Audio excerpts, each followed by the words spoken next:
Hello students, मैं अंजलि पयाल स्वागत करती हूँ आपका आईसीटी वर्चुअल क्लास में।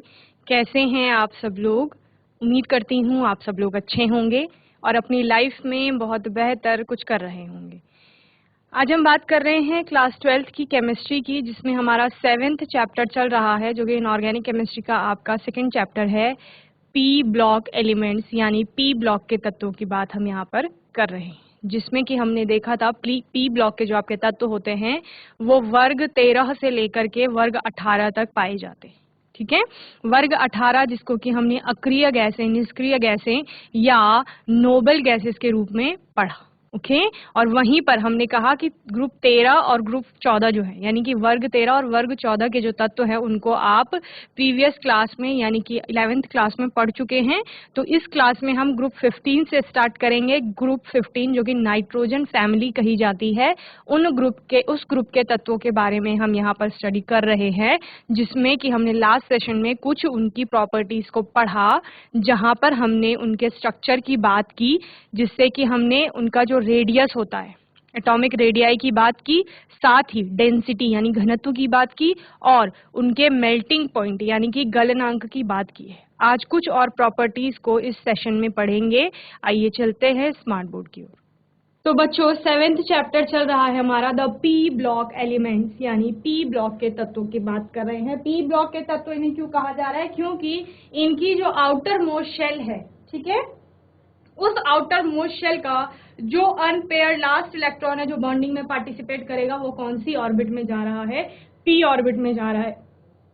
यानी इनका जो जनरल जो इनका क्या होता है, आपका जनरल जो इनका इलेक्ट्रॉनिक कॉन्फ़िगरेशन होता है, इलेक्ट्रॉनिक कॉन्फ़िगरेशन वो भी किसका? वैलेंस शेल का। यानी कि आपकी संयोजी कोश के लिए जो आपका सामान्य इलेक्ट्रॉनिक विन्यास इनका आता है वो आता है NS2NP126। ये संयोजी कोश का इलेक्ट्रॉनिक विन्यास होता है। ठीक है, संयोजी कोश का इलेक्ट्रॉनिक विन्यास आपको क्या बता रहा है कि लास्ट जो इलेक्ट्रॉन जाएगा वो पी ऑर्बिट में जा रहा है। ठीक है, तो पी ऑर्बिट में जा रहा है, इसीलिए इनको क्या कहा जाता है? पी ब्लॉक के तत्व भी कहा जा रहा है। ठीक है, तो हमने क्या देखा? ग्रुप 13 से लेकर ग्रुप 18 तक हमारे क्या पाए जा रहे हैं? पी ब्लॉक के तत्व पाए जा रहे हैं। यानी ये सारे तत्व जो हैं, इनका जो संयोजी कोश होगा उसका इलेक्ट्रॉनिक विन्यास क्या होगा? NS2 यानी कि NS वाली ऑर्बिट में 2 इलेक्ट्रॉन और NP में 1 से लेकर के 6 तक के इलेक्ट्रॉन पाए जाएंगे। ओके, क्लियर है बच्चों? तो ये हमने देख लिया था। ग्रुप 13 और 14 की बात हो गई थी। ग्रुप 15 को हम यहाँ पर स्टडी कर रहे हैं, तो हमने बहुत सारी चीजें इसके बारे में पढ़ ली थी। जैसे कि हमने कहा कि जो आपका ग्रुप 15 है वहां पर हमने क्या क्या चीजें देखी थी कि आपका परमाणु त्रिज्या हो गई थी। परमाणु त्रिज्या क्या कहलाती है? साथ ही हमने क्या बोला कि आपका जो घनत्व होगा वो किस प्रकार से बदल रहा है, उसकी बात हमने की यहाँ पर। ओके, चलिए कुछ और प्रॉपर्टीज को यहाँ पर स्टडी करेंगे। ओके, उससे पहले आप नोट कर लीजिए ग्रुप 15 में आपके कौन कौन से एलिमेंट्स आ रहे हैं। ओके, क्लियर है बच्चों? चलिए, तो ग्रुप 15 में क्या है आपका? नाइट्रोजन है, नाइट्रोजन है। ओके, और क्या है? फॉस्फोरस है एंड आर्सेनिक है आपका। ओके, एंटीमनी है एंड बिस्मथ है। ठीक है, इसके बाद मॉस्कोवियम है। मॉस्कोवियम में हमने कहा कि ये क्या होता है, इसका जो ये पाया नहीं जाता, इसके केमिकल मुख्य रूप से आपको प्राप्त नहीं होते, कहीं पर पाए नहीं जाते, इस वजह से हमने उसको छोड़ दिया है। बाकी इन 5 तत्वों की बात हम यहाँ पर कर रहे हैं। ओके, तो जो आपका मेल्टिंग पॉइंट हो गया था, मेल्टिंग पॉइंट को हमने समझ लिया था कि मेल्टिंग पॉइंट क्या होता है। नाइट्रोजन से लेकर आर्सेनिक तक बढ़ता है, उसके बाद उसमें शार्प डिक्रीज दिखाई देता है जब आर्सेनिक से हम एंटीमनी पे जाते हैं, और फिर एंटीमनी से बिस्मथ पे जाने पर भी आपका मेल्टिंग पॉइंट घटता है, यानी गलनांक जो होता है वो घट जाता है। तो ये जो डिक्रीज होते हुए हमें दिख रहा है, मेल्टिंग पॉइंट घटते हुए दिख रहा है, उसका रीजन क्या था? क्योंकि वहां पर निविड़ संकुलित संरचनाएं पाई जा रही हैं। क्योंकि आर्सेनिक से आर्सेनिक से एंटीमनी पर आने पर आपका डी ब्लॉक का इंट्रोडक्शन होता है, वहीं एंटीमनी से बिस्मथ पर जाने पर डी के साथ साथ एफ ब्लॉक का इंट्रोडक्शन भी आपको दिखाई देता है, जिसकी वजह से क्या हो रहा है, जो निविड संकुलित संरचनाएं हैं वो कम पाई जा रही हैं और उनकी वजह से फिर मेल्टिंग पॉइंट भी क्या हो रहा है, डिक्रीज होता जा रहा है। ओके, चलिए अब बात करेंगे बॉइलिंग पॉइंट की। ओके, यानी कि आपका क्वथनांक।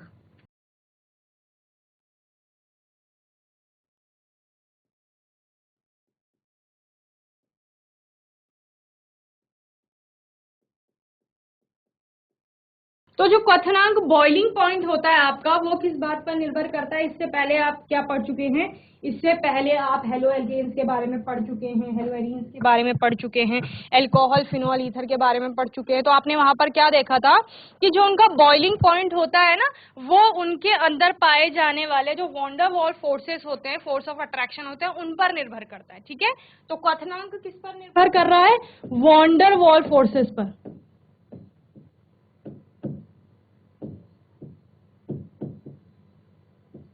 वॉन्डरवॉल बंध पर निर्भर कर रहा है, और ये जो वॉन्डरवॉल बंध होता है ये किस पर निर्भर करता है? ये आपका निर्भर करता है उसके द्रव्यमान पर। किस पर? परमाणु के द्रव्यमान पर। क्लियर है? तो इससे क्या समझ में आता है? ये सब एक दूसरे से डायरेक्टली जुड़े हुए हैं, यानी द्रव्यमान बढ़ेगा तो वॉन्डर वॉल जो बंद है उसका मान भी बढ़ेगा, उसका मान बढ़ने से आपका क्वथनांक भी बढ़ेगा। तो इनडायरेक्टली आप क्या देख रहे हैं कि जो क्वथनांक बढ़ रहा है वो किसके कारण बढ़ रहा है? जैसे जैसे द्रव्यमान बढ़ेगा वैसे वैसे क्वथनांक भी बढ़ता जाएगा। ठीक है, ये बेसिक रूल होता है जब भी आप बॉइलिंग पॉइंट यानी कि क्वथनांक के बारे में पढ़ते हैं। ओके, इसके अलावा क्या दिखाई दे रहा है? इसके अलावा हमने कहा जो नाइट्रोजन होता है वो अधातु है, गैसेस स्टेट में पाई जाती है। जो पहले से ही गैस है उसको बॉइल करने में, या उसको गैस बॉइल करने का मतलब क्या होता है? बॉइलिंग पॉइंट क्या कहलाता है? बॉइलिंग पॉइंट कहलाता है कि जब लिक्विड को आप गैसेस स्टेट में कन्वर्ट कर रहे हैं, वही तो बॉइलिंग पॉइंट है। वही पॉइंट हमें नोट करना है जहां पे कोई द्रव आपका गैसीय अवस्था में परिवर्तित हो रहा है। क्लियर है? यहाँ पर नाइट्रोजन आपका पहले से ही गैसीय अवस्था में है, तो उसको जब अगर आप थोड़ा सा भी तापमान देंगे तो वो अपना बॉइलिंग पॉइंट प्राप्त कर लेगा। क्लियर है? जब उसने अपना बॉइलिंग पॉइंट कम ही तापमान में प्राप्त कर लिया है तो इसका मतलब उसका बॉइलिंग पॉइंट क्या है? कम है। बात करेंगे फास्फोरस की, तो फास्फोरस भी क्या है? एक अधातु है, इसका बॉइलिंग पॉइंट भी क्या होगा? कम होगा। आपका आर्सेनिक और जो एंटीमनी होता है वो भी उपधातु के रूप में आपको दिखाई देती हैं, तो इनका बॉइलिंग पॉइंट भी क्या होता है? कम होता है। और जब आप बिस्मथ पर पहुंचते हैं तो आप देखते हैं बिस्मथ एक धातु है और धातु का मेल्टिंग पॉइंट और अधातु और उपधातु की अपेक्षा क्या होता है? ज्यादा होता है। एक तो नॉर्मल जो सामान्य रूप से आप इस निष्कर्ष पर पहुंच सकते हैं, क्योंकि नाइट्रोजन अधातु है और तो उसका बॉइलिंग पॉइंट कम है, फास्फोरस अधातु है तो उसका भी बॉइलिंग पॉइंट कम है, आर्सेनिक और एंटीमनी उपधातु है तो अधातुओं की अपेक्षा उनका बॉइलिंग पॉइंट ज्यादा है, और वहीं पर बिस्मथ एक धातु है, इस वजह से उसका बॉइलिंग पॉइंट इन सभी में सबसे ज्यादा है। ठीक है, लेकिन जब दो अधातुएं और दो उपधातुएं पाई जा रही है, दो अधातुएं नाइट्रोजन और फास्फोरस, दो उपधातुएं आर्सेनिक और एंटीमनी, अब इनमें आप कैसे बताएंगे कि किसका ज्यादा है और किसका कम है? तो वो कहां से बताएंगे? वो द्रव्यमान से बताएंगे। जिसका द्रव्यमान ज्यादा, किस चीज का? परमाणु का द्रव्यमान। ठीक है, जिसका परमाणु का द्रव्यमान ज्यादा उसका क्वथनांक ज्यादा। क्लियर है? ये बेसिक है इसका। चलिए देखते हैं।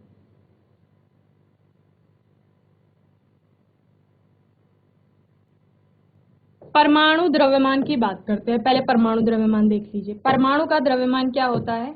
आपका नाइट्रोजन का परमाणु का द्रव्यमान कल भी लिखवाया था मैंने, यहाँ पर लिख लीजिए। एटॉमिक मास की बात हो रही है, यानी परमाणु का द्रव्यमान। ठीक है, ये परमाणु का द्रव्यमान है 14.01 ये होता है। फास्फोरस का कितना होता है आपका? 30.97, इस वजह से इसको 31 भी लिखा जाता है। आर्सेनिक का होता है 74.9, देन एंटीमनी का 121.75 ओके, और बिस्मथ का होता है 208.98। क्लियर है? ये इन सबके क्या है? आपके परमाणु के द्रव्यमान है।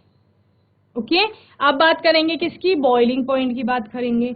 बॉइलिंग पॉइंट कह रहा है चूंकि आपका परमाणु का द्रव्यमान बढ़ रहा है, इस वजह से बॉइलिंग पॉइंट यानी क्वथनांक भी क्या होगा? बढ़ेगा। ठीक है, तो क्वथनांक आपके जो नाइट्रोजन होता है उसका क्वथनांक होता है 77.2।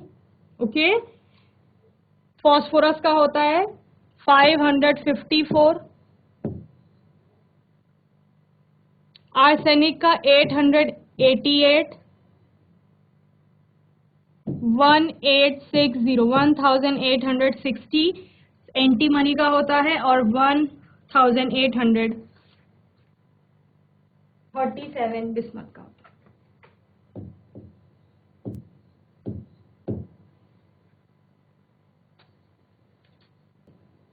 ओके, जल्दी से बच्चों ये नोट करेंगे आप।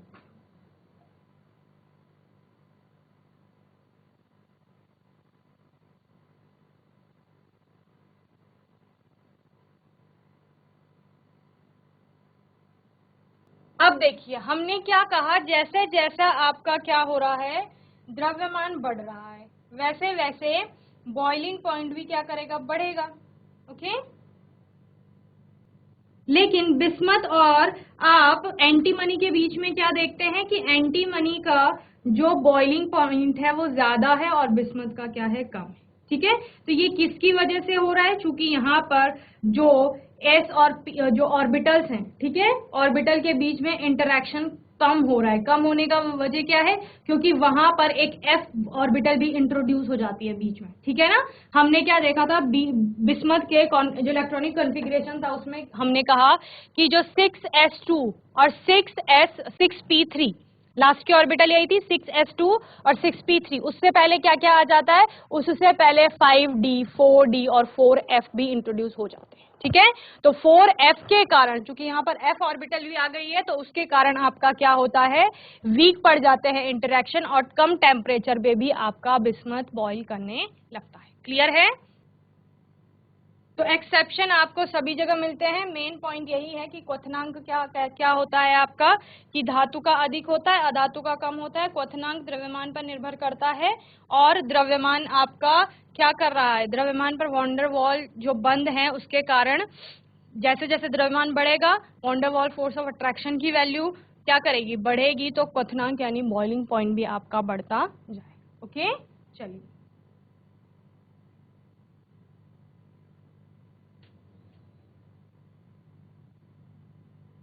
तो इतना होपफुली आपको समझ में आ गया होगा। नेक्स्ट प्रॉपर्टी, अब क्वथनांक भी हो गया। नेक्स्ट प्रॉपर्टी है आपकी आयनन विभव। आयनन विभव होता क्या है पहले वो समझेंगे, उसके बाद हम आगे चलेंगे।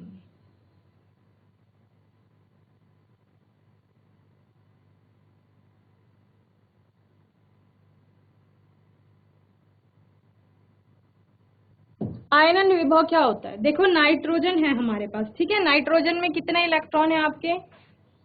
नाइट्रोजन का परमाणु क्रमांक कितना होता है? 7 होता है। ठीक है, 7 इलेक्ट्रॉन है इसमें।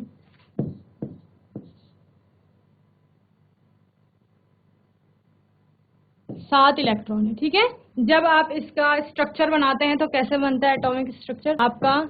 ये न्यूक्लियस हो गया, न्यूक्लियस के बाहर एक ऑर्बिटल और दूसरी ऑर्बिटल।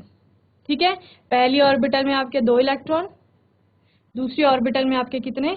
5 इलेक्ट्रॉन। ये हो गया, ये इलेक्ट्रॉनिक विन्यास हो गया इसका। तो यहां पर आप क्या देख रहे हैं? आयनन विभव क्या कहता है? आयनन विभव कहता है कि उतनी एनर्जी, जिस एनर्जी के द्वारा आप वैलेंस शेल से इलेक्ट्रॉन को बाहर निकाल सकते हैं, तो वो एनर्जी जो रिक्वायर्ड होगी, ठीक है, उस बाह्यतम कोश से इलेक्ट्रॉन को निकालने के लिए जितनी ऊर्जा दी जाएगी वही उसका क्या कहलाएगा? आयनन विभव कहलाएगा। ठीक है, क्या कहा मैंने? ये बाह्यतम कोश है, इस बाह्यतम कोश से इस इलेक्ट्रॉन को निकालने के लिए, इलेक्ट्रॉन को निकालने के लिए जो ऊर्जा चाहिए वही ऊर्जा क्या है? आयनन विभव है।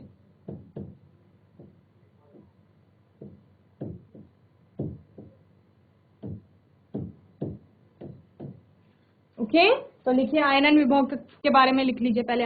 आयनन विभव होता क्या है आपका? बाह्यतम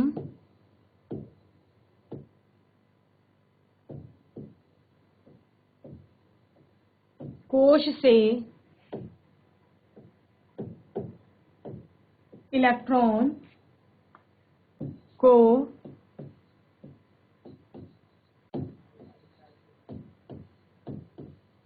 निकालने के लिए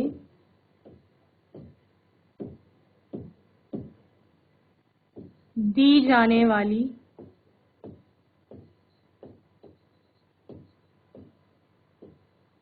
ऊर्जा। ठीक है, आयनन विभव क्या है? बाह्यतम कोश से इलेक्ट्रॉन को निकालने के लिए दी जाने वाली ऊर्जा। बाह्यतम कोश से इलेक्ट्रॉन को निकालने का मतलब क्या है? जो ये इलेक्ट्रॉन है यहाँ पर, ठीक है, ये बाह्यतम कोश हो गई, यहाँ पर ये इलेक्ट्रॉन है, यहाँ पर 5 इलेक्ट्रॉन है, ठीक है। इस इलेक्ट्रॉन और नाभिक के बीच में क्या है? एक अट्रैक्शन फोर्स काम कर रहा होगा। क्यों? क्योंकि आपका जो इलेक्ट्रॉन है वो निगेटिवली चार्ज है और जो आपका न्यूक्लियस है वो पॉजिटिवली चार्ज होता है। जो आपका प्रोटॉन होता है वो पॉजिटिवली चार्ज होता है। न्यूक्लियस में क्या है? ओनली प्रोटॉन है। तो यानी पॉजिटिव और नेगेटिव के बीच में क्या हो रहा है? अट्रैक्शन हो रहा है, ठीक है। तो इस अट्रैक्शन के फोर्स को तोड़ करके इलेक्ट्रॉन को हमें बाहर भेजना है। उसके लिए क्या करना पड़ेगा? उस आकर्षण बल के विपरीत हमें कार्य करना पड़ेगा। कार्य करने के लिए ऊर्जा देनी पड़ेगी। तो जितनी ऊर्जा हमें देनी पड़ेगी उस इलेक्ट्रॉन को वहां से बाहर निकालने के लिए, वही हमारा क्या कहलाता है? आयनन विभव या आयनाइजेशन पोटेंशियल भी जिसे आप कहते हैं। क्लियर है? अब वर्ग में जब हम ऊपर से नीचे चल रहे हैं, वर्ग यानी इस ग्रुप में, जब हम नाइट्रोजन से बिस्मथ की तरफ को चलते हैं तो हमें क्या दिखता है कि यहां पर सिर्फ 2 शेल आती हैं। ओके, 2 ही शेल आती हैं।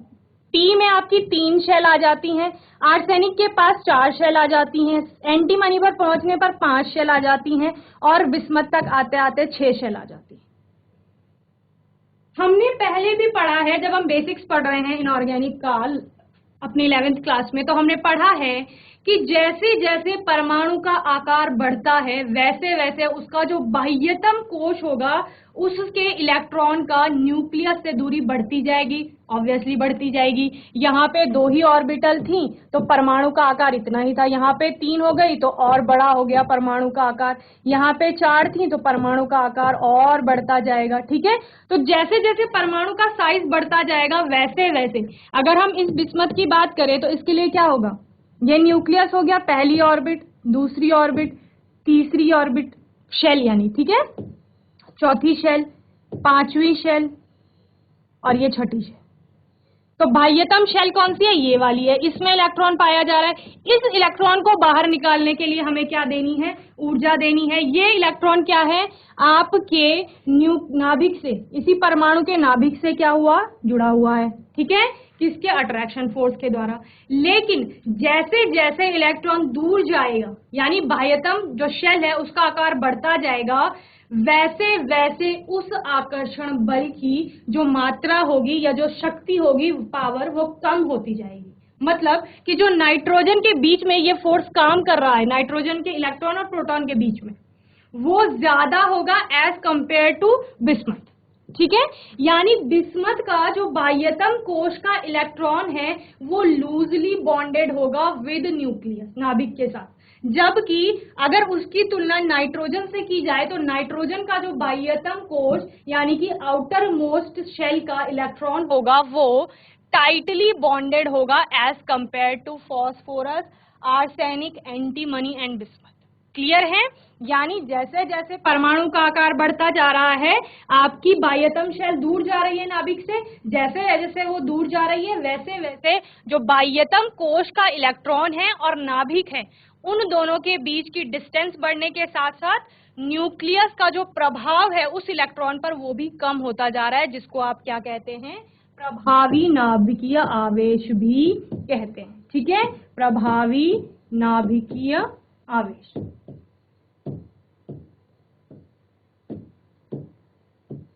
यानी नाभिक का जो प्रभाव है वो उस आवेश पर, आवेश यानी वो इलेक्ट्रॉन है, उस पर कम हो रहा है। किसकी वजह से? आकार बढ़ने की वजह से। आकार बढ़ने से क्या हो रहा है? बाह्यतम कोश दूर जा रही है, बीच में और शेल आ रही है ना, और शेल इंट्रोड्यूस हो रही है। तो और सेल के इंट्रोड्यूस होने के साथ साथ ही चूंकि इलेक्ट्रॉन अब दूर हो गया है बाह्यतम कोश का, तो अब इस नाभिक का जो प्रभाव है, ठीक है, इस इलेक्ट्रॉन पर वो कम हो गया है। इसकी वजह से क्या हो रहा है? उतनी ऊर्जा नहीं चाहिए अब आप, क्योंकि दूर हो गया है, लूजली बॉन्डेड हो गया, अब आप थोड़ी सी भी एनर्जी देंगे तो उससे क्या हो जाएगा? वो इलेक्ट्रॉन शेल से बाहर निकल जाएगा। क्लियर है? अभी आपको जब हम आयनन विभव दिखाएंगे कि किस तरह से डिक्रीज हो रहा है तो समझ आएगा। कॉन्सेप्ट क्लियर है कि प्रभावी नाभिकीय आवेश क्योंकि आकार बढ़ने के साथ साथ कम हो रहा है, इस वजह से आयनन विभव की मात्रा भी क्या हो रही है? घटेगी। ठीक है, चलिए आयनन विभव की मात्रा में हम डिक्रीज देखते हैं कि किस प्रकार से हो रहा है।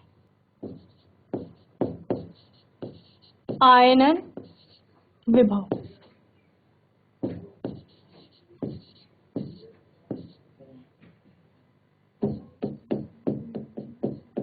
Ionization potential. ओके, तो आयनन विभव की मात्रा आपकी कितनी है? नाइट्रोजन में हमने कहा चूंकि दो ही शेल हैं आपकी, तो दोनों शेल, और दोनों शेल का मतलब क्या है? जो लास्ट सेकेंड वाली शेल है वही क्या है? आउटर मोस्ट शेल है, या वैलेंस शेल भी जिसे आप कहते हैं, संयोजी कोश जिसे कहते हैं, या बाह्यतम कोश जिसे कहते हैं। तो बाह्यतम कोश सेकेंड वाली है, के बाद एल जो आ रही है ये वाली, ठीक है। तो ये क्योंकि टाइटली बॉन्डेड है न्यूक्लियस के साथ, इसका इलेक्ट्रॉन टाइटली बॉन्डेड है, या इस पर प्रभावी नाभिकीय आवेश की सबसे ज्यादा मात्रा है, इस वजह से इसको बहुत ज्यादा ऊर्जा देनी पड़ेगी हमें यहां से किसी एक इलेक्ट्रॉन को बाहर निकालने के लिए। तो इसीलिए इसका आयनन विभव सबसे ज्यादा होता है। ठीक है, तो आयनन विभव देखते हैं इसका कितना होता है? 1402। ठीक है, नाइट्रोजन का। इसके बाद आपका आता है फास्फोरस। फास्फोरस में हमने क्या कहा? 3 शेल आ गई हैं अब, यानी नाइट्रोजन की तुलना में अगर प्रभावी नाभिकीय आवेश देखेंगे फास्फोरस के बाह्यतम कोश के इलेक्ट्रॉन में, तो वो कम हो जाएगा उसका प्रभाव। प्रभाव के कम होने का मतलब है कि अब अगर आप थोड़ी सी भी ऊर्जा देंगे तो उससे आपका इलेक्ट्रॉन बाहर आ सकता है कोश से। तो इसका आयनन विभव नाइट्रोजन की तुलना में और कम हो जाएगा, और कितना होता है? 1012 होता है। ठीक है, बात करेंगे आर्सेनिक की। तो आर्सेनिक में अब 4 शेल हो गई हैं। तो 4 शेल का मतलब बाह्यतम कोश का इलेक्ट्रॉन और दूर चला गया है नाभिक से। ठीक है, और दूर जाने का मतलब ये प्रभावी नाभिकीय आवेश जो है ये इसकी मात्रा और कम हो जाएगी। इसकी मात्रा कम होने के साथ साथ आयनन विभव भी कम हो जाएगा। क्यों? क्योंकि आपको अब कम ऊर्जा देनी पड़ेगी उस बाह्यतम कोश, यानी कि जो चौथा कोश है उसके इलेक्ट्रॉन को बाहर निकालने के लिए। तो आयनन विभव की मात्रा वो भी कम, यानी 947। ओके, बात करेंगे एंटीमनी की। तो एंटीमनी में आपका कितना? 5 शेल आ गई है। ठीक है, 5 शेल आने का मतलब है कि अब और दूर चला गया है, आर्सेनिक की तुलना में और दूर उसका बाह्यतम कोश का इलेक्ट्रॉन चला गया है, और दूर जाने की वजह से और प्रभाव जो हो गया है नाभिक का वो कम हो गया, यानी प्रभावी नाभिकीय आवेश कम हो गया है, जिसको आप क्या कहते हैं? कहीं कहीं पर ज़ेफ भी कहते हैं, ZEF। ओके, ज़ेफ की वैल्यू कम हो गई है, तो आपका आयनन विभव भी और कम हो जाएगा। किसकी तुलना में? आर्सेनिक की तुलना में। ओके, तो इसका जो आयनन विभव होता है वो होता है 834। ठीक है, और इसके बाद आपका बिस्मथ आता है। चूंकि बिस्मथ में आपकी और शेल इंट्रोड्यूस हो गई हैं, जहां पर आप देखते हैं कि आर्सेनिक से एंटीमनी पर जाने पर डी जो आपकी ऑर्बिटल है वो आ जाती है, वहीं एंटीमनी से बिस्मथ पर जाने पर आपका एफ शेल भी इंट्रोड्यूस हो जाती है, या एफ ऑर्बिटल भी आ जाती है। तो और दूर चला गया है बाह्यतम कोश, और बाह्यतम कोश में पाया जाने वाला इलेक्ट्रॉन, जिसकी वजह से ज़ेफ यानी प्रभावी नाभिकीय आवेश की वैल्यू और कम हो गई है। और उसके वैल्यू के कम होने के साथ साथ क्योंकि नाभिक का प्रभाव बहुत कम हो गया है, तो बहुत कम ऊर्जा में भी आपका क्या हो जाएगा? बाह्यतम कोश का इलेक्ट्रॉन बाहर आ जाएगा। ठीक है, तो अब आयनन विभव की मात्रा बिस्मथ के लिए इन चारों की तुलना में सबसे कम होगा, जो कि है आपका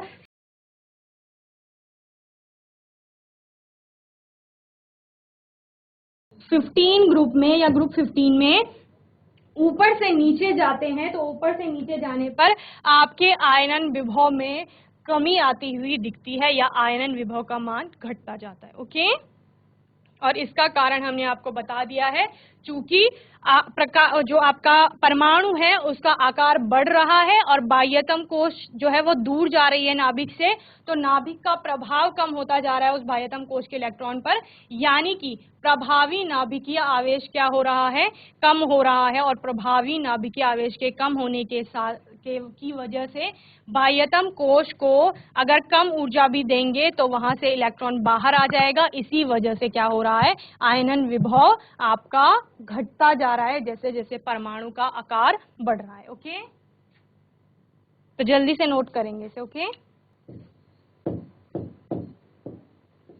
वर्ग में ऊपर से नीचे जाने पर, ऊपर से नीचे जाने का मतलब क्या है, नाइट्रोजन से बिस्मथ तक जब आप चलते हैं। ओके, वर्ग में ऊपर से नीचे जाने पर परमाणु का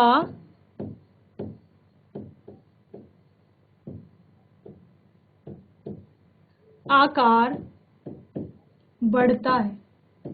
क्लियर है इतना? क्यों बढ़ता है? क्योंकि हमें परमाणु के क्रमांक में क्या दिख रही है, वृद्धि होते हुए दिख रही है। क्योंकि परमाणु का क्रमांक बढ़ रहा है तो उसके साथ साथ परमाणु की त्रिज्या और परमाणु का आकार भी बढ़ता जाएगा। तो वर्ग में ऊपर से नीचे जाने पर, कहां से, नाइट्रोजन से बिस्मथ की तरफ जाने पर परमाणु का आकार बढ़ता है। परमाणु के आकार के बढ़ने से परमाणु आकार बढ़ता है, जिसकी वजह से क्या होता है, जो नाभिक का प्रभाव, नाभिक का प्रभाव बाह्यतम कोश पर, बाह्यतम कोश पर कम होता जाता है।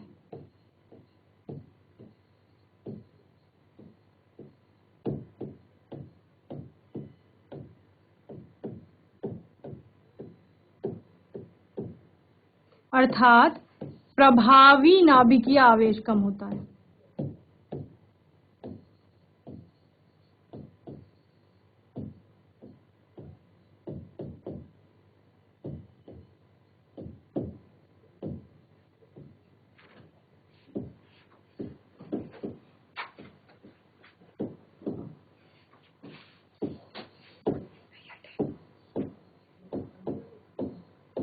प्रभावी नाभिकीय आवेश कम होता है, और प्रभावी नाभिकीय आवेश कम होने की वजह से आपका क्या होगा, आयनन विभव का मान भी घटता जाता है।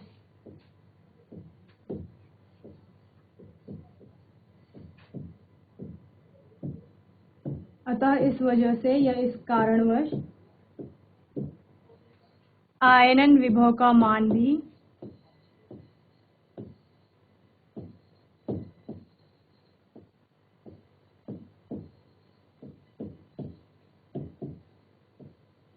नाइट्रोजन से बिस्मथ की ओर जाने पर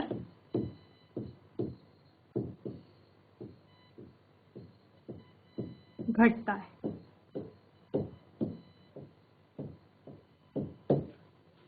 ओके, चलिए नोट करेंगे इतना।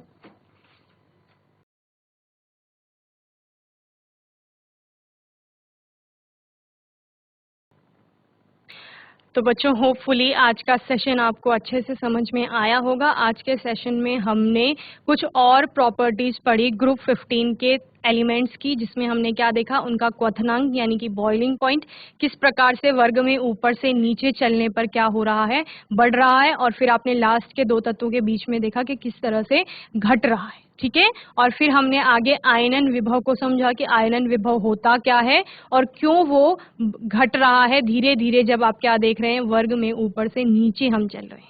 ठीक है, तो होपफुली ये दोनों प्रॉपर्टीज आपको अच्छे से समझ में आ गई होंगी ग्रुप 15 के एलिमेंट्स के लिए। इसको आपने अच्छे से रिवाइज करना है, जितनी प्रॉपर्टीज अभी तक बता दी हैं उन सभी को। कोई भी डाउट होगा आपका, कोई भी क्वेश्चन होगा तो आने वाले सेशन में आप लोग पूछ लेंगे। और तब तक के लिए आईसीटी वर्चुअल क्लास से जुड़ने के लिए धन्यवाद।